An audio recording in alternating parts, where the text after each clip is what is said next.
નમસ્કાર મિત્રો, તો આપણે પરિક્રમાની સફરમાં આપણે આગળ જોયું હતું કે ઝીણા બાવાની મઢી પહેલો પડાવ કર્યો હતો અને એ પછી અત્યારે માળવેલની ઘોડી જે બીજી ઘોડી આપણે ચડવાની આવે છે, જે અઘરામાં અઘરી અને ઊંચામાં ઊંચી. તો મિત્રો ચાલો આજે માળવેલની ઘોડી ચડીએ અને કેટલી અઘરી છે. જો આખા પાણામાં જ ચડવાની રહેશે અને ઉતરતી વખતે તે પણ ઝાઝો ભાગ પથ્થરનો જ હોય છે. તો મિત્રો વિડીયોમાં બન્યા રહો, સંપૂર્ણ માહિતી એક જ વિડીયોમાં મળશે. તો જય ગિરનારી. તો આ ઘોડીમાં પાણીની, જમવાની, અન્નક્ષેત્રની અને બીજી બધી કઈ વસ્તુ કઈ રીતની મળે છે તો તેની બધી જ માહિતી આ વિડીયોમાં મળશે. અને આ ઘોડીમાં તમે કઈ કઈ સુવિધા મળે છે તો આ વિડીયો આગળ જોઈ લો, કારણ કે તમે ફરીથી પરિક્રમા કરો તો તમે ક્યાંય અટવાઓ નહીં અને તમને સુવિધા મળી રહે તે માટે આ ખાસ વિડીયો બનાવી છે. તો મિત્રો આ વિડીયોમાં આગળ જુઓ અને આમાં કઈ સુવિધા તમારે શું લઈ જવું કે ના લઈ જવું તે બધું જ આપણે આ વિડીયોમાં જોઈશું. કારણ કે આપણે અઘરામાં અઘરી જો ઘોડી હોય તો આ માળવેલની ઘોડી છે, જે પરિક્રમા દરમિયાન સૌથી હાઈએસ્ટ ઊંચી અને અઘરી.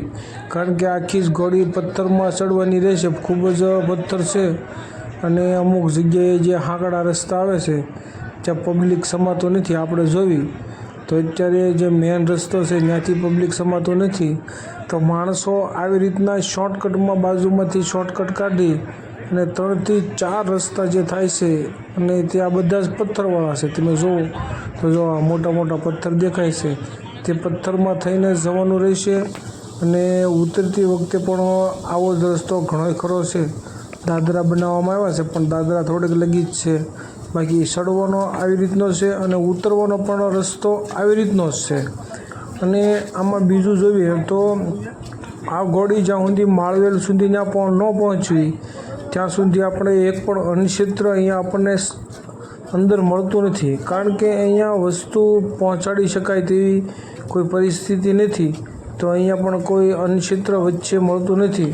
તમને ફ્રી પાણીના સ્ટોલ 1-2 જગ્યાએ જોવા મળી રહે, બાકી તમારે અહીંયા ખાવા પીવાની વસ્તુ અથવા પાણી તે બધું વેચાતું જ લેવું પડશે. અને તેનો ભાવ પણ પરિક્રમામાં સૌથી હાઈએસ્ટ આ જ ઘોડી પર જોવા મળશે.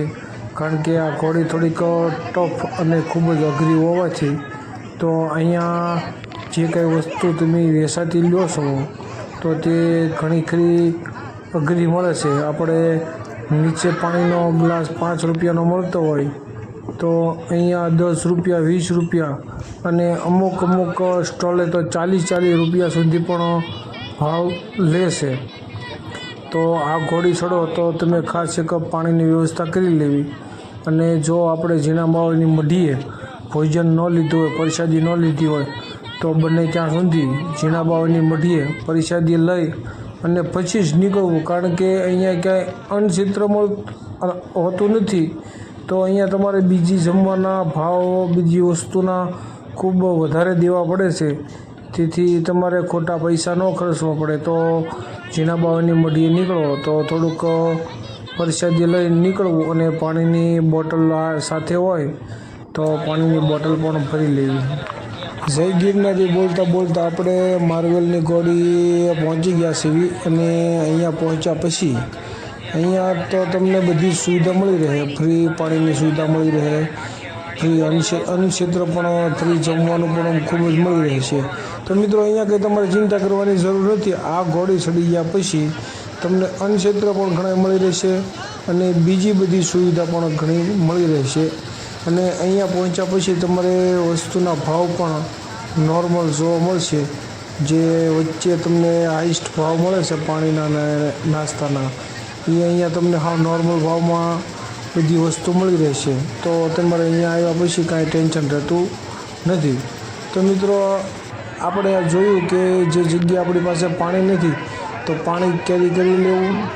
અને બને તો સાથે આ ઘોડી ચડો તો થોડુંક ખાવા પીવાનું, છોકરા અથવા વડીલો હોય તો થોડુંક ખાવા પીવાનું પણ ઝીણા બાવાની મઢીથી 1-2 વસ્તુ હારે લેતા જવી. કારણ કે આ ઘોડી થોડીક ટફ અને ખૂબ જ અઘરી હોય, તો વચ્ચે તમે વસ્તુ લીધી છે તો તમને આ માળવેલની ઘોડી ચડો ત્યાં લગી તમારે ઉપયોગમાં આવશે.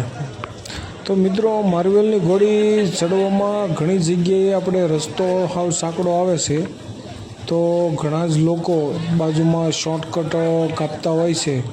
તો મિત્રો, શોર્ટકટ ન કાપતા, કારણ કે ઘણી જગ્યાએ ઘણું પબ્લિક અટવાઈ જાય છે અને થોડુંક એને ફરવા પણ વધારે જવું પડે છે. અને તે ઘોડી આખી જ તે પથ્થરવાળી છે, તો તમે ગમે ત્યાં જાઓ, રસ્તો તો સેમ દાવાનો છે, પણ તમે વધારે ફરવા ન જવું પડે અને ક્યાંય અટવાવ ન હો. તો જે આપણે બે બાજુ સફેદ પથ્થરના, જે પથ્થર ઉપર સફેદ કલર કરેલો છે તે જ દર્શાવ્યા પ્રમાણે ચાલવું, જેથી કરીને આપણે અટવાવી નહીં અને બીજે ક્યાંય આપણે શોર્ટકટને બદલે લોંગ કટમાં પૂગી જઈએ છીએ, તો આપણે તેથી વધારે થાકી જતા હોઈએ છીએ. તો મિત્રો, શોર્ટકટ કોઈએ મહેરબાની કરીને લેવો નહીં, કારણ કે ઘણું જ પબ્લિક ઘણી વખત અટવાઈ જાય છે.